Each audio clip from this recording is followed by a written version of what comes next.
Hi, welcome to the lecture on World War II. This is going to cover a world war, and I really like to use this map that's on the screen here to really highlight how large this war is. We will never have another war as large as this. We may kill more people in the future, but there will never be a war on this scale in terms of the millions of people involved and the fact that it spanned the entire globe. If you look on this map here, you can see, focusing on North America, the entire United States economy is set to build everything that is needed to fight this war and mobilize 13 million soldiers and airmen and sailors to fight this war. And then if we move further to the east, the Atlantic Ocean, the U-boat war is being fought there. Millions of tons of shipping being sunk over the course of this war. Europe, of course, is the center of this war, with Germany invading France and the other countries there, and then later into the Soviet Union. But North Africa as well, spanning from Morocco across to Egypt, and then the Middle East are hotbeds of this war. Persia, about 50,000 Americans are going to serve in Persia, helping make sure that supplies that the Soviets need to fight this war are able to make it there. And then going across India, on the eastern edge of India, the Japanese are invading there. Americans are going to be fighting mostly air war, bombing in Burma, Vietnam, China throughout this war. China is the bloodiest part of this entire war. Millions of civilians, as we'll see in the final slide here, are killed in the course of this war. And then, of course, all the way across the Pacific Ocean, back around to Pearl Harbor. And really, on the west coast of the United States, the Japanese do carry out some small attacks and take the islands of the Aleutians, several of the islands. And so this war is going to require everything that America can bring to the table. And the war only ends the way it does because America does that. But when we enter the war, it's a very dark period of time. The Battle of the Atlantic that I mentioned is sinking hundreds of thousands of tons of ships per month. And you can see on this chart here, we are entering at the worst point in 1942. The Germans are trying to starve Britain to death, and they very nearly do it. Then across North Africa, it looks like the Germans are winning there. And it also looks like they're winning in the Soviet Union, although it's pretty clear by this point, looking backwards, that they aren't going to win. It's unknown at the time. And so we enter at a very dark period of time. And if we go back to the attack on Pearl Harbor and remember what the Japanese plan was, the goal was to knock America back to get 6 months or a year in order to fight in the Pacific, seize the area with the resources that they need, and then hold and sue for peace with the Americans. They knew they couldn't defeat America, but they thought if they could solidify their position, they would be able to negotiate a settlement to that. They didn't anticipate the anger that would come from this attack on Pearl Harbor. From the American perspective, we were in the midst of treaty negotiations or an attempt to settle our differences, and out of the blue, to most Americans, there was this attack on Pearl Harbor and thousands of people were killed and the Pacific Fleet heavily damaged. Now, for the American people, by 1941, most people understood they were going to war. Most people, if you look at polling, the numbers had shifted dramatically over the course of late 1940 into 1941. They understand they're going to war, or they're going to be drawn into this war, but the assumption is they're going to war with Germany because that was the big threat. Japan was sort of off the radar, except for some sanctions that we're carrying against them. But there's no anticipation we're going to go to war with Japan. But the war is brought to us by Japan, And from many Americans' perspective, that needs to be the one we take care of. They attacked us and we must take them out. From FDR's perspective, however, Germany is the greatest threat. And at the Atlantic Conference earlier, 1941, he and Churchill had agreed that if it came to war, or America entering the war, that the focus would be Germany. They were the greatest threat, and then we would deal with Japan later. Now, the way the war started for America, though, changes that, and the American people want to take care of Japan now. And so, although he would like to put all the resources towards Germany, he's really going to be pushed into allotting greater resources towards the Pacific than he might otherwise want. Now, unbeknownst to us at the time, by May of 1942, the Japanese have reached their peak. Remember, they wanted 6 months to a year. They got almost exactly 6 months. And that's because of a couple of sea battles that take place. And after that point, Japan is no longer going to be able to hold on. It's going to be a long, slow drag trying to defeat them. But they've reached the high water mark. And so those two battles are the Battle of Coral Sea and the Battle of Midway.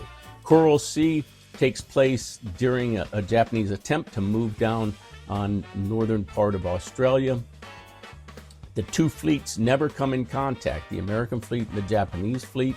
It is all aircraft carriers attacking aircraft carriers. It's the first time that that's happened. And both sides suffer losses in that attack. The problem is we can rebuild those, and we'll see here in a moment the productive capacity of America, which is a key reason the war turns out like it does. We can replace those losses, the lost ships and the lost men. Japan cannot replace those losses from the Battle of Coral Sea, and in fact, they needed those ships for the upcoming plan, which was to take the island of Midway, sort of northwest from the island of Hawaii. And so their next major move was to go take that island, and that was going to be their holding spot. They sent their fleet there to do it, but they were short because of the losses at the Battle of Coral Sea. And then once again at the Battle of Midway, the two fleets don't come in direct contact. It is all aircraft carrier planes against aircraft carrier planes. And once again, both sides are going to suffer losses, but the Japanese are going to lose 4 aircraft carriers. Now, if you're going to fight a war in the Pacific, in 1940s, the aircraft carrier is the critical piece of equipment. And when we start the war, the Japanese have more than us. They've got something like 10 or 12, and we've got slightly less than that. Now, by the end of the war, we have over 100 aircraft carriers. By the end of the war, the Japanese have none. They've lost all the ones they had, and they are not able to build new ones. And so again, it goes to the productive capacity of the United States. They lost 4 carriers, and this was such a devastating loss to the Japanese Navy that they refused to even admit it to the emperor or to the army, which was their rival. The Japanese people don't even know that those 4 carriers have gone down for about a year or more. They kept it secret because it was such a devastating loss, and they would lose face in the nation. And so after those 2 battles, the Japanese are never again going to be strong enough to win this war or do what they wanted, which was to hold for at least a year. That's not going to happen. But it's going to take a long time to drive them back across the Pacific in order to defeat them. And so if we look at this map here, you can see the Battle of Midway up there in June 1942. The very rapid advance after December 7th, when they attack into Indonesia and Malaysia and very quickly take all that area.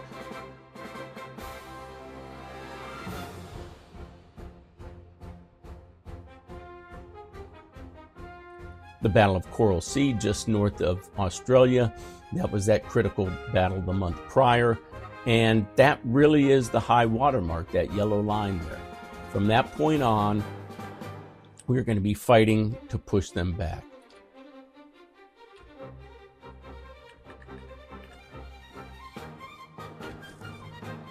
Now, in order to fight this war, we are going to have to organize at a level that we have never done before. We had some practice in World War I in mobilizing the economy, and by that I mean everything has to be controlled.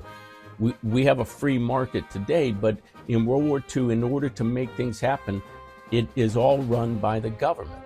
Now, the companies are still private companies, but the allocation of resources, the things that are going to be produced, all of those are directed by the government. And we create a war production board in order to oversee all of that. We got to make sure that the right things are produced at the right time so that we can achieve the victory on the battlefield. For instance, I can't build bombers before I build training aircraft, and before I build the training aircraft, I need to build the schools to train the pilots, and I need to build the airports for them to fly off on. And so all of that has to be sequenced.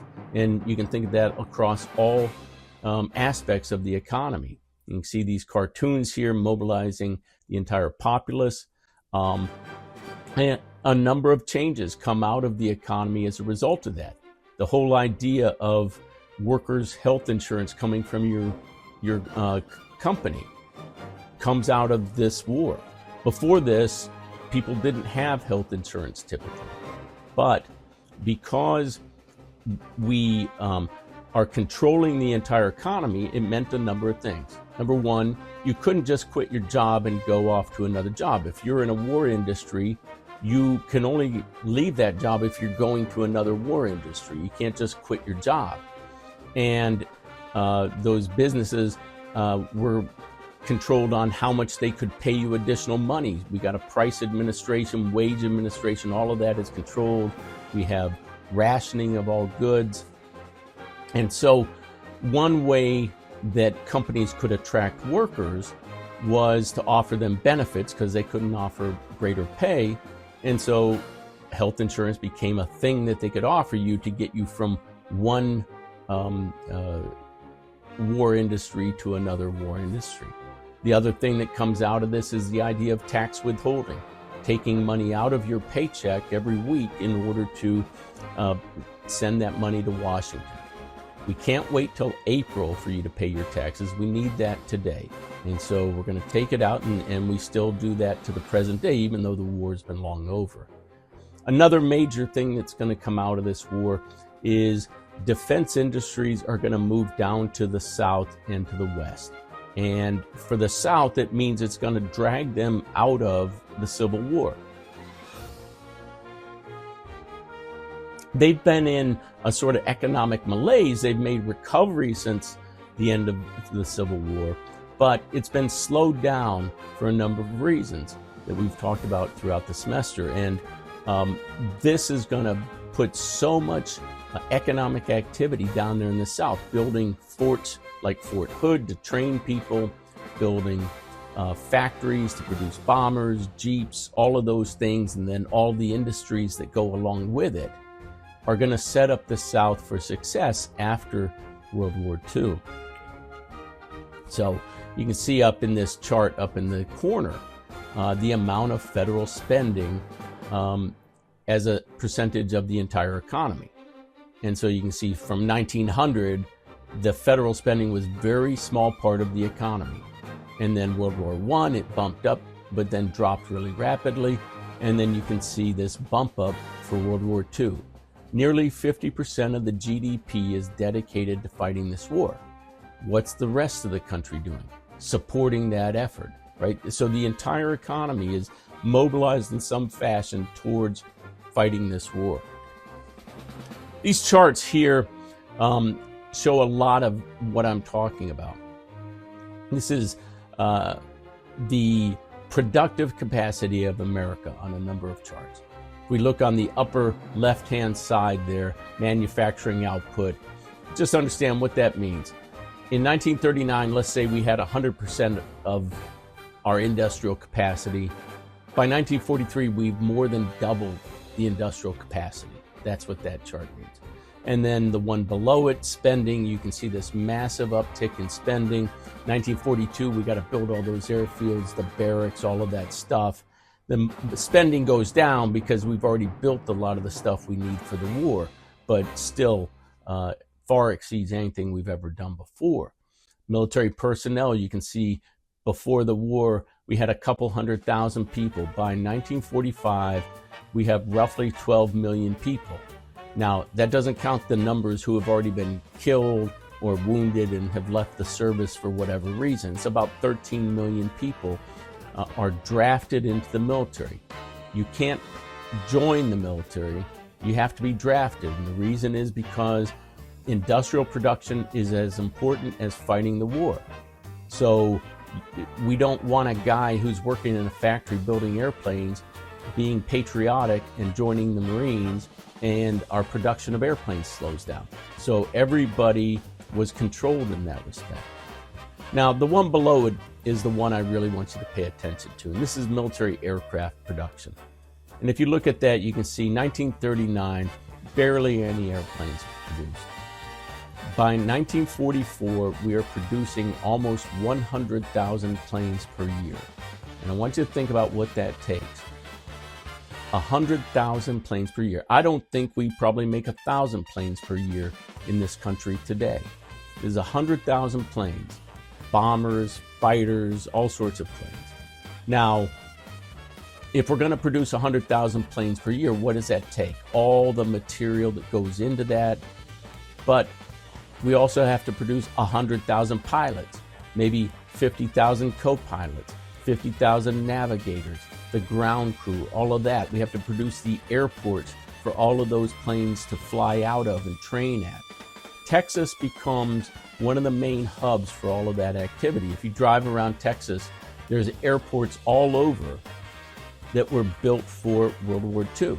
You know, you look at some little small town here in the middle of Texas and you're like, why do they have an airport? It's because of World War II, most likely. And so if we look at the numbers compared to every other country in the world, this particular chart is comparing Britain, Germany, and Japan.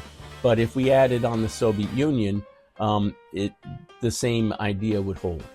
America produces more airplanes than everybody else combined, right? So when I'm saying 100,000, that is more than anybody else can produce in a year altogether.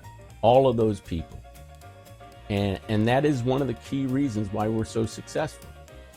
Just as another example, America produces a Jeep. The Germans had a similar thing they called a Kugelwagen. Now, in the entire course of the war, which for them was longer, they produced about 50,000 Kugelwagen. During the war, we produced 500,000 Jeeps. Again, the scale of difference there is just immense. And then the last chart down there is production of ships. And you can see we're producing a few ships in 1939 in terms of tonnage. By 1943, we are pumping out 10,000 tons at a time. And the thing is, we're going to lose a lot of ships. But we can more than replace every one of those ships, probably produce 2 or 3 ships for every one that's sunk. Japan cannot replace them. And by the end of the war, they are going to be out of ships. Science as well is going to be harnessed for this war in a way that had never been before. Now, America doesn't invent everything, but America has the ability to take those ideas and turn them into mass-produced items for war. Radar, sonar, all sorts of other things. The computer you see on the screen in the center, the first computer had no memory. It was for computing things for the war. And then the Manhattan Project to produce the atomic bomb. It was a theory. It largely came out of Europe. People had convinced FDR we needed to do something with this. And within about 3 years, we went from idea to a functional bomb. Nobody else could do that. African Americans in the war are going to play a big part, but this time, unlike World War I, they're going to demand that they get their rights out of it. See, they had gone to World War I, they had volunteered or been drafted and gone off willingly to that war with the expectation that they would then kind of earn their citizenship as a result of that. But it didn't really happen. In many cases, they came back to the same segregated treatment, especially in the South, that they had left. Not all parts of the country are like that, but especially in the South, that is the big problem. And so they said, we're going to get our rights. We'll do our duty, but we're going to get our rights out of it. And this really is the catalyst for the civil rights movement that we usually talk about in the 1950s and 1960s. So one of the first things was, with all this massive industrial production that was going on, especially in the South, there was a refusal to hire African Americans for those jobs. And so they threatened, under Philip Randolph, who was sort of a leader, threatened a march on Washington in the middle of the war to demand access to those jobs. Now, President Roosevelt couldn't let that happen, right? It would just, the optics, public relations of it would look terrible. We're fighting a war against, evil governments, and this doesn't really look good. And so, as a result of that, to sort of thwart that march, he's going to create the Fair Employment Practices Committee, which is going to oversee ensuring that African Americans get access to those jobs, because these are skilled jobs in many cases. And if you can get in on the bottom, you might learn skills and be able to move up to the top, sort of like Booker T. Washington had always preached earlier in the century. And so they are going to get access to those jobs. Other court cases are going to come about, and we'll talk about these more when we get to civil rights, so I'll skip that for now. The other aspect of this is America had a segregated army. Now, this had come out of the Civil War, and it just had remained to that day. And so we have an all-black army, and then we have an all-white army. And coming out of this war, we're going to realize how stupid that is. And I'll have a few things to say about that just a little bit later in the slides. It's just a stupid thing. Anybody who's been to combat knows. The skin color doesn't matter, right? What matters, that the person fighting next to you has your back. That's all that matters. And we kind of figure that out towards the end of this war. And so, as I said, this is going to be a catalyst for the civil rights movement almost immediately after the war. President Truman is going to begin the process of desegregating the U.S. military. One black spot on America is the internment of Japanese Americans. Now, internment is a normal policy of war, right? Under the laws of war, if I go to war with a country, citizens of that country who are in my country can be interned. In other words, they can be held. They're not prisoners. They're just being held because they might support their country, which is my enemy. And so internment is a normal policy. And during the course of this war, we are going to intern Japanese, we're going to intern Germans, we are going to intern Italians, because we're at war with each of those countries. Now, the difference is this. For the Japanese, we are going to intern everybody of Japanese ancestry living within about 100 miles of the coast. So all the way down from Washington down to Southern California, if you're within about 100 miles of the coast, you are going to be told to report for internment and sent to camps all over the West. And you can see some of them marked on this map there. And so the problem is this. Unlike, as I described, with Germans and Italians, this is Japanese and Japanese Americans, Americans who just happen to be of Japanese ancestry. And the difference there is what? If you're born here, you have civil rights. The Japanese who have migrated here don't have those civil rights. But if you're born here, you're an American citizen, so you're due due process rights. And so this is really a stain, but I want you to understand the context. Remember, he's going to order this in early 1942. Executive Order 9066 is FDR's order to do this. Now, in January, February, March of 1942, it looks like we might lose this war. It doesn't look good. And they have sunk a chunk of our fleet out there in Hawaii. They have rapidly conquered all of Southeast Asia. We fear that they may attack that West Coast. And in fact, they are going to carry out small attacks. Now, these are relatively small attacks, but because of secrecy and suppression of free speech over the issue of those attacks, rumors spread even greater. So people believe the Japanese are doing more than they actually did. And so it leads to fear of what might happen. And so the very real fear, and we don't know what the Japanese plan is, are they planning to attack the West Coast? And if they attack the West Coast, is it possible some of those Japanese might support them? And if we don't know that, in a time of war, people are going to err on the side of taking care of the problem. So I'm not justifying it. I want you to understand it. And so all of those Japanese Americans within the exclusion zone are going to be forced to report for internment. Now, if you live here in Texas and you're Japanese, it doesn't affect you. And in fact, there are Japanese living here in Texas. Now, some South American countries, for instance, Peru, is going to send their Japanese up here for internment. And a lot of them are going to end up staying here after the war. And there are other South American countries that are going to send their Japanese up here, and they're going to be down in Texas. If you can see on the map of southern Texas there, Crystal City is where many of those people end up. Now, this is a big problem. But let me say something else first.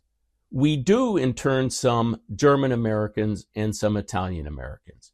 But the rule of thumb there is if somebody makes an accusation against a German American, in other words, somebody whose parents were German but they were born here, if somebody makes an accusation against them, then probably the FBI is going to grab you and you're going to end up being interned. But if you're just a German American who's going to college and not causing any problems and doesn't look like you're worshiping Hitler, you're probably going to be okay. So there are a few German Americans and Italian Americans. The difference is it's all Japanese Americans along the coast, and that's where most Japanese Americans live. During the course of the war, a number of those people are going to bring a lawsuit demanding their civil rights. It's going to go up to the Supreme Court, and the Supreme Court is going to rule in favor of FDR. No Supreme Court is going to take the power of the president away in wartime. And so just keep that in mind. After the war, we're going to try to make good on this. We're going to have some settlement claims and finally settle it in 1988. But the problem is, for those people, in many cases, they've lost everything. They lost their farm, their business, their homes, and they have to start from scratch all over again. And so it's a stain, but I want you to understand the context of that event. Now, the war in Western Europe, we're going to do one screen here very quickly. So we go to war 1941, immediately begin building up this giant army, but it's an untrained army. It's unexperienced at all. And so you don't want to send that army directly up against the main German army for their first attempt. And so we spend about a year building this army, preparing it, sending it to Britain. And in December of 1942, so a year after we entered the war, we conducted an invasion in North Africa. And this was the biggest amphibious invasion America had ever done to that point. And we made a lot of mistakes in the course of fighting the Germans up there. And so it was probably good we did this. We learned some lessons, we fired some commanders, and consolidated control up there. And then by 1943, we're going to do an amphibious invasion in Sicily. And again, this one's even bigger. Got airborne troops coming in, all sorts of things. Again, a lot of problems, but it is ultimately successful. Now, the decision is made, and we'll talk here in a moment why. The decision is made to invade Europe directly through Italy. Now, that might look good on a map, but you have to understand Italy is a peninsula, which means any attack is going to be a frontal assault against the Germans and Italians. And Italy is a very rocky, mountainous place, which means every fight is going to be uphill against an entrenched, well-trained army. And so we're going to conduct a number of invasions into southern Italy. And literally, we're going to be spending the rest of the war fighting our way up, trying to get out of Italy. We never really make it out of there before the end of the war. Now, in the background for all of that, though, we are preparing for the main invasion. And so our army by 1944 is a pretty well-trained, well-equipped, you could argue the best equipped army in the world. We have been massing troops in Great Britain for an invasion, which we call D-Day, Operation Overlord. D-Day just simply, in military verbiage, simply means the day you do the attack. So D-Day is the day of the attack. And so we conduct an invasion into Normandy in France, and then shortly thereafter another invasion into southern France, and we spend the rest of the time along with the British and the Canadians fighting our way across Europe, trying to link up with the Russians who are coming across from Russia into Poland and into Germany. And so that's really the war in Europe in a nutshell. That Operation Overlord is, by many arguments, the largest amphibious invasion in world history. Now, we'll talk about another one that kind of, depending on how you want to calculate it, might be the biggest one. But you can make a good argument that that's the largest amphibious invasion in world history, the largest there will ever be. There'll never be anything like that again. So during the course of the war, a number of meetings are going to be held among the Allies to coordinate their movements. And so after that invasion into North Africa, FDR and Churchill, the Prime Minister of Great Britain, are going to meet in Casablanca in North Africa to discuss the war. And they make an agreement that they are only going to accept unconditional surrender from the Germans. We're not going to negotiate. Unconditional surrender. Now, why do we do that? Well, remember what had happened after World War I. The Germans didn't believe they had lost, and as a result of that, their sort of anger had festered and in some ways had resulted in World War II. And we're not going to let them get away with that thought this time. We're going to demand unconditional surrender. You're going to know that you lost. The problem with that is if you tell your enemy unconditional surrender, how are they going to respond? They're going to fight to the death. So it means it's going to be a harder fight, but we have to do that. So understand, you got to do some hard things sometimes, and this is a hard thing you have to do. You have to demand unconditional surrender. We can't let them weasel out of this, but it means it's going to be a hard fight. Now, shortly thereafter, in Tehran, Iran, the big three, and so you see Stalin, FDR, and Churchill are going to meet and discuss the war on the bigger stage here. And one of the things Stalin wants is a second front. He wants the Allies actively engaged in Europe to draw off forces from that he's fighting. The big war really is happening in the Soviet Union. And, why does he do that? He wants to make sure we don't make a deal with Germany. Allies are not your, loved ones, right? Allies are with you because you share an interest. We share no other interest with the Soviet Union except we both want to defeat Germany.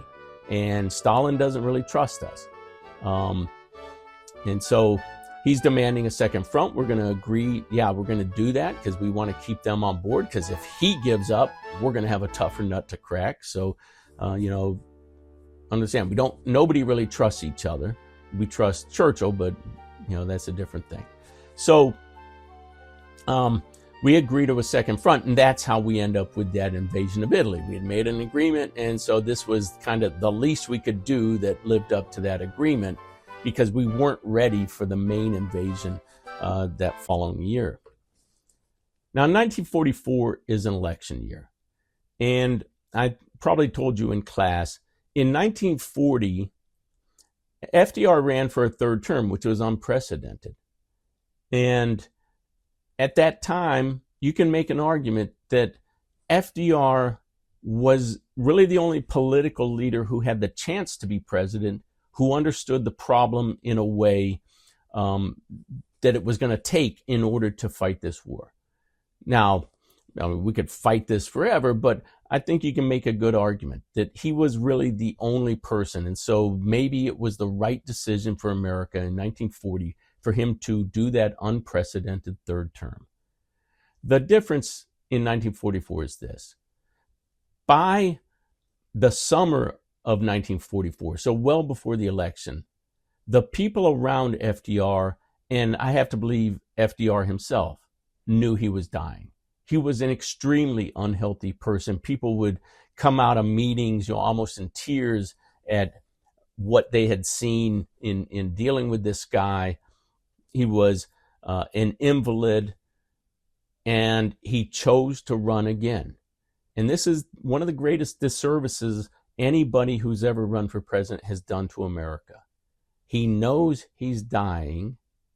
The people around him know he's dying, and yet they lie to the American people to get him reelected again in 1944, and within 4 months, he's dead. Now,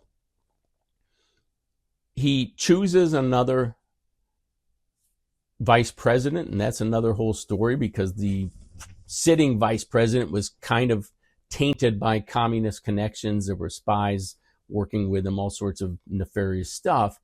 And so he had to get a new vice president. He picks Senator Truman from Missouri. Now, if you know you're unhealthy and possibly going to die, and you have a new vice president, how would you treat that vice president? If you're a person thinking beyond your own ego, you would make sure that that person is in every meeting, knows everything that you know, so that they could step into your shoes on a moment's notice. But that's not what he does. Truman is just kind of left in the dark. And so as a result of that, when Truman becomes president in April, he doesn't know anything. He's not been in the deals that have been made. He's not aware of the atomic bomb that we're working on. And so I say it's one of the greatest disservices any person who ran for president has ever done. Now, you can see in terms of the victory, it's one of the lowest victories that he had gotten, 53%, quite a drop from his high water mark of 61% popular vote. The Republicans are kind of rebounding. So in 1944, they're kind of thinking, hey, maybe the next election we'll be able to win that one. So they're kind of looking forward to 1948, and they are going to get control of Congress the following year in election 1946. So you can see the rebound of Republicans there across the center of the country. The Democrats still in their deep, dark blue southern stronghold there.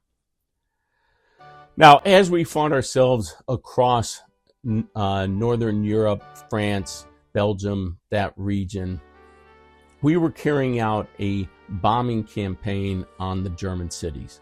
Now, in many ways, you have to think of this as payback, because the Germans had begun the bombing of civilian centers.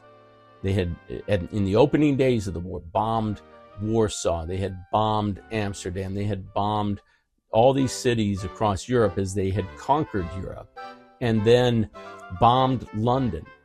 Thousands of people killed in London in these bombings. And there's a saying, sow the wind, reap the whirlwind. In other words, you do something evil, that evil is going to be returned to you tenfold. And that is what's going to happen to Germany. We are going to be destroying their industrial base, but bombing in those days is not precise as it is today. We're trying to prevent them from building stuff. And in order to do that, we're going to bomb entire cities. And hundreds of thousands of people are going to die in some of those cities. The bombing of Dresden, you see in the picture here. Almost every major city in Germany, by the end of the war, looks like that. They're bombed out hulks. And you can feel about that how you want, right? We all have our own moral compass, and you can look at it and say, well, that's terrible. We shouldn't have done that. There are arguments for and against the way we carried out that bombing, but I just want you to understand that phrase. You sow the wind, you reap the whirlwind. And Germany is going to reap that whirlwind for the evil that they have put upon the world. As we enter into Germany itself, we become aware of the enormity of the Holocaust, the rounding up of Jews and Romani and other ethnic groups, and especially in the case of the Jews, the attempt to remove them from Europe by killing them all off. And as we become aware of how systematic that system was, there's no feeling that we need to take care of the Germans. In fact, the orders, and we'll talk about it here in just a moment, the orders are to the soldiers as they go into Germany: you don't take care of them. They are responsible for themselves. See, we blame the German people for this war. That's going to be different than when we talk about Japan. We blame the German people, and the German people are going to pay for this war. And especially as we come across evils like the Holocaust, and they try to say, oh, I didn't know anything about it. And it's clear they had to have known. And we know now from historical record, they knew. They just didn't want to know. So in Yalta in 1945, Yalta is the last of the big meetings that Roosevelt and Churchill are at. It's in southern Russia. You can see on the Black Sea there. And they meet in February. And if you look in that picture, you can see Roosevelt's near death. He looks sick, and he is as sick as he looks.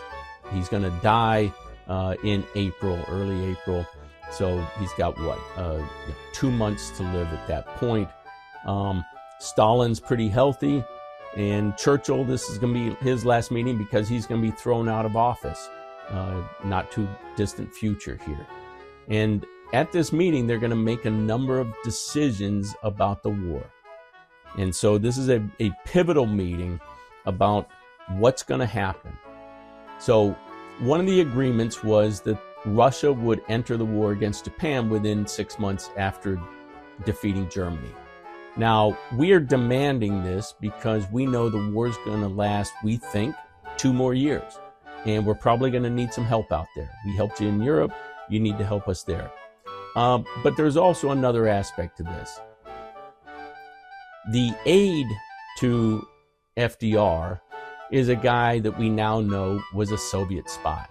Okay? So by spy, I mean he's an agent of influence. He's a guy who's working on behalf of the Russians, but he's a State Department official in the government, and he's the main advisor for FDR. And so it's pretty likely that guy is getting FDR to maybe ask for things the Soviets want anyway, and getting FDR to give in on things that the Soviets want. And so we're going to give in a lot, and essentially we're going to sell out eastern part of Europe to communist control for the next 70 years or so as a result of this meeting. Now, the other main thing we're going to come out of this meeting with is unconditional surrender for Japan. We're going to tell the Japanese, just like Germany, unconditional surrender of your terms. That's it. Now, again, just like with Germany, it means they're going to fight to the death, but the difference is the Japanese are always going to fight to the death. They had no conception of surrender. They are fighting on behalf of the emperor. In their minds, the emperor is a god, and they have to be willing to die for that god. And so it was always going to be a bitter fight to the end. but we're just letting him know, no terms, meaning maybe you're going to lose the emperor. And so they're going to fight to the death and all of that stuff. The other thing is we discuss the dismemberment of Germany. What's going to happen to Germany? We're never going to let Germany do what they did again. Remember, they had invaded France in 1870. They had started World War I. They had started World War II. We're just not going to let that ever happen again. And so the plan is there won't be a Germany. We're just going to divide it up into sections. And there really is no belief that we're going to put it back together again. In the American context, we call this the Morgenthau Plan. And so Hans Morgenthau is the Secretary of the Treasury, and his staff draws up this plan. Now, the thing is, some of his staff are communists, and they're writing it in a way that's going to be beneficial to the Soviet Union. He doesn't know that, though. Now, the plan says we are not going to do anything for the recovery of Germany. It's going to be deindustrialized. Now, if you deindustrialize Germany, what does that mean? It means millions of people are going to die. That's just the reality. But we don't care because we view those German people as guilty of causing this war. Now, this is a statement from FDR. He wrote to Morgenthau about that plan. We have got to be tough with Germany, and I mean the German people, not just the Nazis. We either have to castrate the German people, or you've got to treat them in such a manner so they can't just go on producing people who want to continue the way they have in the past. Now, I don't think he really wanted to castrate the German people, but you understand the feeling towards the German people here. We're going to treat them harsh, and the orders to the American and Allied soldiers as they go into Germany is, you don't take care of them. If they starve to death, that's their problem. If they don't have enough coal to heat and they freeze to death, that's their problem. That's not our problem, because they are being conquered. They are not being liberated. Everybody understand the difference on that. And so that policy is going to change, and we'll talk about that in class. But I just want you to understand, when we enter Germany, we are entering as conquerors of a defeated people, and they know they have been defeated. Now, the war in the Pacific. The war in the Pacific, you can see on this map, the central difficulty is, how do we get close enough to Japan in order to begin bombing Japan in order to prepare for an invasion of Japan? And it's the tyranny of distance here. You have to get some little islands where you can set up some bomber bases, but they got to be close enough to fly to Japan and fly back. And that's what we're going to be fighting the war for. And so it means the entire war is a series of amphibious invasions. And you can see on this list here, what do we got? 78 different invasions conducted. And I want you to think about what it takes for each one of those invasions. We have to get a giant fleet with battleships, aircraft carriers, transport, supply ships, hospital ships, all of that. And they got to sail up to some tiny little island about the size of our campus and bomb the crap out of that island for days to weeks in some cases, because we learn over time that days doesn't work. It takes weeks, and even then there's going to be a lot of survivors. And then we have to get a bunch of guys, put them into landing craft, send them into the beach. And as we find out again and again, the Japanese are waiting there, and these guys are running into a hail of machine guns, and it's a bitter, bitter fight. The Japanese are trained not to surrender. They will fight to the death, which means if you want to fight the Japanese, it is a fight to the death. We'll take all these islands, but the casualties are going to be extensive, and almost no Japanese will be captured because they will fight to the death. And we take an island, what do you got to do? Prepare to take the next island a little closer. and keep working your way closer, and then move your way close enough to Saipan, which is kind of in the center of this map, where it was close enough for the bombers, and then begin bombing. But then we need to capture an island close enough, Okinawa, the Ryukyu Islands, to the south of Japan, and use that as the base to attack and do an invasion into Japan. And so that's the story of the entire Pacific War here. It is a bitter fight, and we call this the island hopping campaign. You don't have to take every single island, but we got to take some islands and keep moving closer. And we're going to leave some Japanese on some islands that we just leave them there, and they'll probably be cut off and starved to death. In many cases, that's what will happen. At the same time, we're carrying out submarine warfare on the Japanese, and by the end of the war have essentially destroyed the Japanese Navy and most of their merchant fleet. We begin bombing Japan by 1944, and then in 1945, we take the islands of Iwo Jima and Okinawa. And so this animation here sort of captures that movement across the Pacific Ocean there. And by 1944, we are on the island of Okinawa. Now, Okinawa is critical because that's the island from which we can conduct the invasion into Japan. Okinawa is a tiny little island. If you look at this, it is about 67 miles long, so about the distance to the south side of Austin from here. And at the narrowest point, it's only 3 miles. The widest point is 12 miles. So this is a very narrow rope in the sea, very mountainous. It's a beautiful place if you ever get a chance to go there. It's kind of like Hawaii. And it's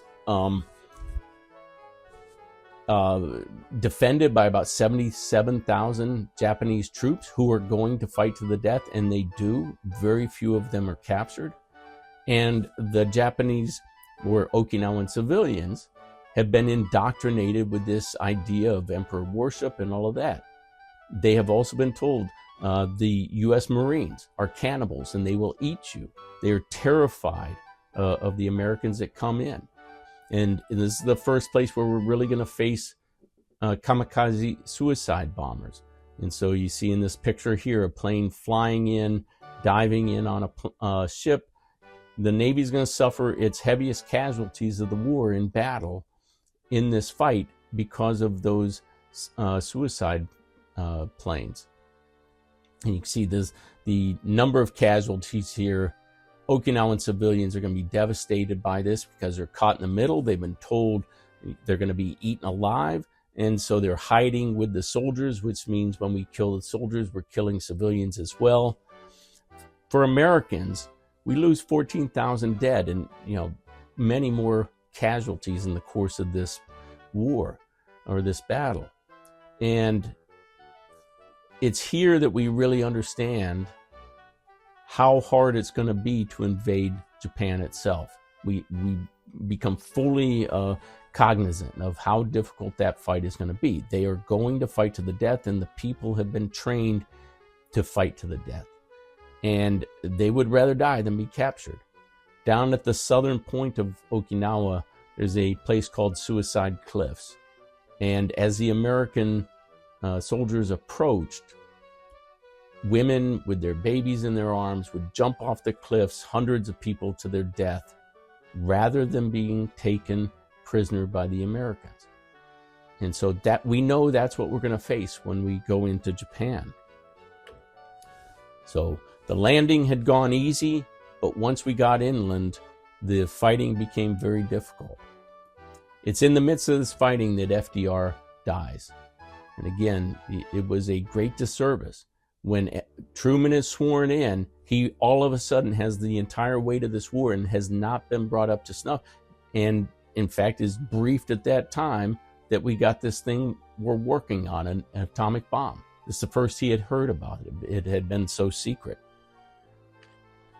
Now, after the defeat of Germany in May, we have one last big meeting from the war, and that is at Potsdam, which is a suburb of Berlin, Germany. And so Truman goes to Potsdam and meets with the new Prime Minister of Great Britain, and Stalin. And so we have two new people in Stalin. During the course of this meeting, Truman is told that the experiment worked. What was the experiment? The atomic bomb. We had tested the first atomic bomb and it worked. And so he is told that secretly. Now, the British knew we were working on this because we're working on it together. But as I said, we don't really trust the Soviet Union. And so the Soviet Union hadn't been brought into this plan to build this atomic bomb. So Truman knows that we have an atomic bomb. Attlee knows we're building an atomic bomb. But at the same moment that Truman's told it worked, Stalin is told it's worked because he had spies in our system. And so there were enough spies that almost exactly the same time, he finds out we have this atomic bomb. So Stalin knows we have a bomb. Truman knows that we have a bomb, but he doesn't know Stalin knows we have a bomb. And it's in that context, the knowledge that we have this bomb, that we once again put forth that unconditional surrender demand on the Japanese. But this time we say unconditional surrender or suffer complete annihilation. Now, when we say that, we understand we have this new tool. And we are also stepping up the bombing of Japan itself with regular bombs. And you see this leaflet here on the screen, dropping bombs over Japan. In Japan, we're dropping leaflets on those cities. So again, unlike the Germans, we blame the German people. We're not dropping leaflets on them. They're just going to die. We don't care. But in Japan, we're going to drop leaflets. And those leaflets on the back side are saying, hey, we declare that the cities on the front, so each of those circles is a city. Each of those cities is a military target. Leave that city and save your life. So we're trying to give the Japanese people fair warning that we're going to destroy all of those cities, and we're dropping these leaflets on those cities. Two of those cities are Hiroshima and Nagasaki. So eventually those are the two that are going to get the first atomic bombs. But in the meantime, we are bombing, probably killing 100,000 people a day in some of these bombing runs. We're dropping incendiary bombs on Tokyo. And I want you to think about what the cities in Japan are made of in that time. They're mostly made of wood and paper. And you drop an incendiary bomb on that, and it's going to create a mass fire. And that's what's happening in many of these Japanese cities. They're becoming burned out hulks by the time we get to August of 1945. And even with that, the Japanese are not giving up. Now, in the background of all this, we are already planning for the invasion of Japan. And so you see this map here, the plan for the first invasion. This whole thing is called Operation Downfall. The first part was Operation Olympic. And you can see this would have been the largest invasion in world history, would have dwarfed anything we had done up to that point. 14 divisions, 42 aircraft carriers. This is set in stone. It's going to go on 1 November. It's already set. It's not going to change unless something changes it. And so we are bringing troops in. We are bringing the massive supplies in order to fight that battle. Troops who are in Germany are being brought in across the United States, put on ships, being sent out here to fight. Guys who have been fighting across the Pacific, they know they're going back in for one more time, and it will probably be their last time. And the plan for this one is to attack the southern island, Kyushu, because we need that as a base to invade the other islands. So understand this, all of that is to mass forces to take that one smaller island down there. Now, the following March, Operation Coronet, the plan is to take 40 divisions and about 100 aircraft carriers and all the other ships and invade the main island, Honshu, of Japan.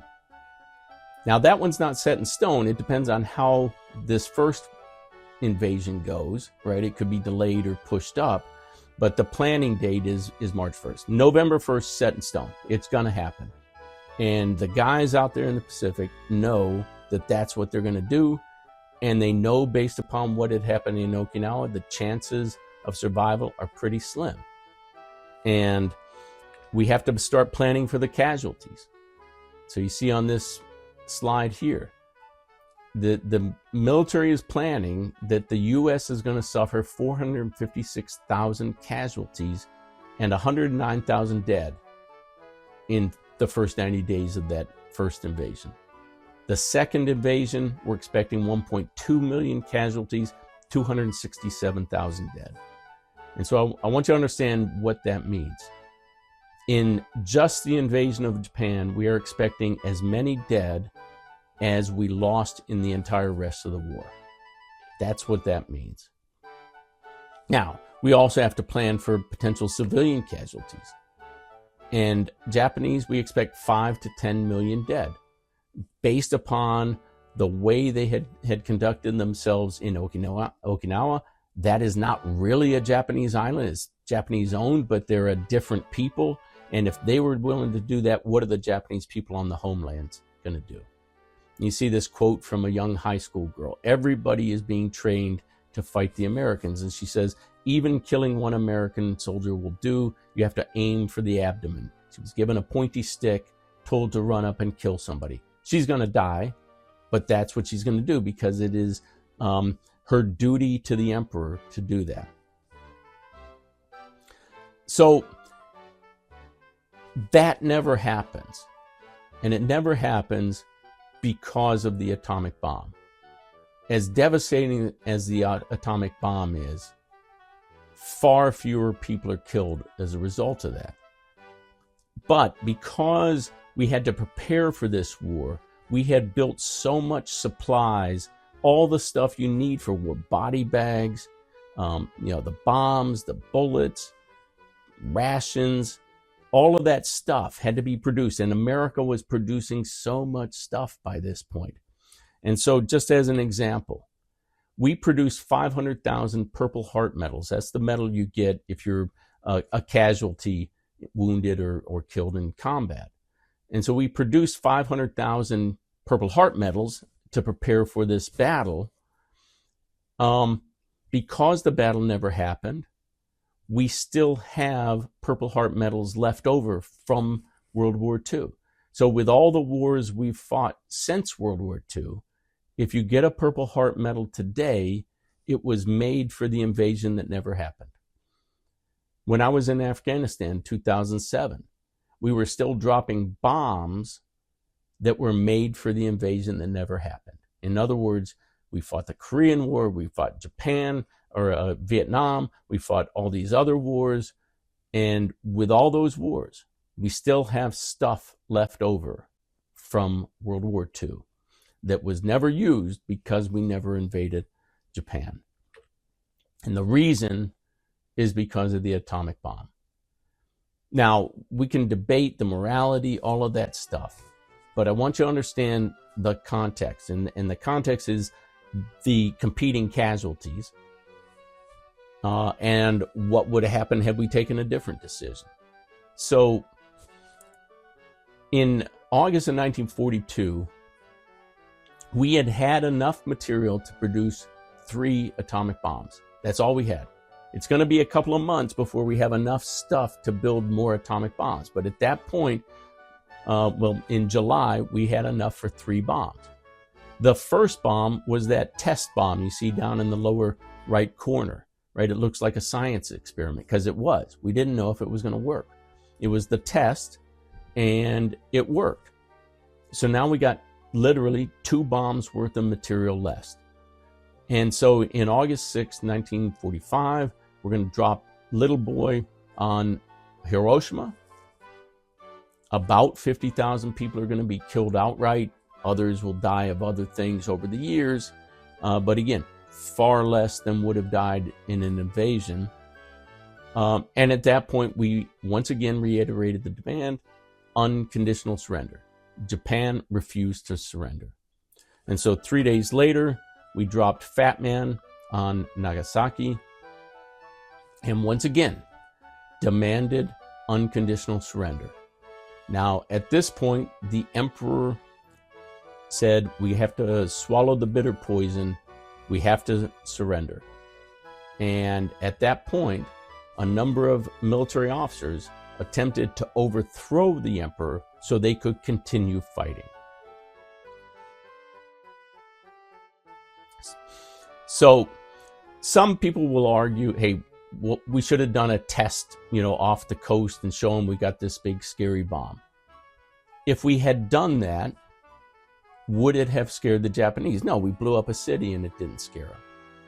And if we had done that, we would have had one bomb left. And one bomb didn't seem to be enough to force them to surrender. And so we can all feel about this however we want, but just understand, had we done that, it would have meant the invasion in November and would have meant 5 million, 10 million dead Japanese and close to 400,000 dead Americans. On the other side of that, I want you to put yourself in Truman's shoes. Is there any way he could not make this decision? See, let's say he decided, hey, this bomb's too scary, we're not going to do this. We're going to do the invasion. But then after the war, the American people became aware that we had this bomb and he chose not to use it. Do you think he would survive that? I don't.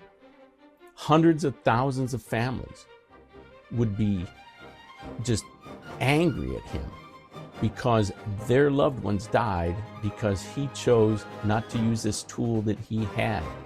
So this is a complex decision, and again, we all have our own moral frameworks, but I want you to understand that context as it really was, not some fictional hope that we might have sitting here 70 or 80 years after the fact. So why did the Allies win? In large part, it is that industrial capacity that America has. Had we not joined the war, Britain would have been forced to surrender. There's no question. And it's questionable what would have happened between the Russians and the Germans, right? At some point, I think they would have just run out of energy and it just would have ended somehow. And then the superior technology, our ability to harness that, the appeal of democracy, right? That saying, hey, we're bringing freedom, all of that stuff. It doesn't always work out as well as we wanted, but to a degree it does. So casualties in this war. So this is showing each country. The orange is civilian, the red is military casualties. And as you can see, the Russians by far suffer the most casualties. And the numbers keep going up as people reevaluate it. 25 million easy, about half civilian, half military casualties. China, not far behind, roughly 20 million, but most of those are civilians. The Japanese invasion of China is devastating for the Chinese people. If you go down, you look at America, very few civilian, it doesn't even show up. Very small number of military. And so it'd be easy to say, well, we're not important. Without America's effort, the war doesn't end the same way. Russia couldn't have kept fighting. Germany might have gotten a stalemate, right? This war would have turned out differently. So, very costly war. There will never be another war like this, although we may kill more people in the future. So, this last chart here is showing the difference by theater, and I just want to highlight that difference between the Western Front, which is where we invade Normandy and fight in France and all that area, versus the fighting in Russia. And you can see the scale of casualties. Most of the military deaths in this war are between the Germans and the Russians. You can see in our case, in Western Europe, those casualties were going quite a bit higher in 44 and then 45. The Pacific, down on the lower left-hand side, very low casualties in terms of numbers. But the fighting there is much more brutal. because the Japanese are going to fight to the death, it means every fight is a fight to the death. Right? If your enemy's not going to give up till they die, you have no choice but to do the same. And so it is much harsher fighting for the American soldiers and Marines fighting in the Pacific as opposed to those fighting in Europe there. And had we invaded Japan, those numbers would have ballooned up as we just talked about. So that's the war, and we'll go ahead and leave off here, and we're going to talk about the after-war period. You know, there's a lot of hope when this war ends that things will be better, but we're very quickly going to move into a Cold War between us and the Soviet Union because we are, as I said, allies, but allies are not your husband or wife, right? You're not married to those people. You have an interest, and that interest is defeating a common enemy. And once that enemy is defeated, your interests are going to diverge, and that's what's going to happen in the next phase of U.S. history.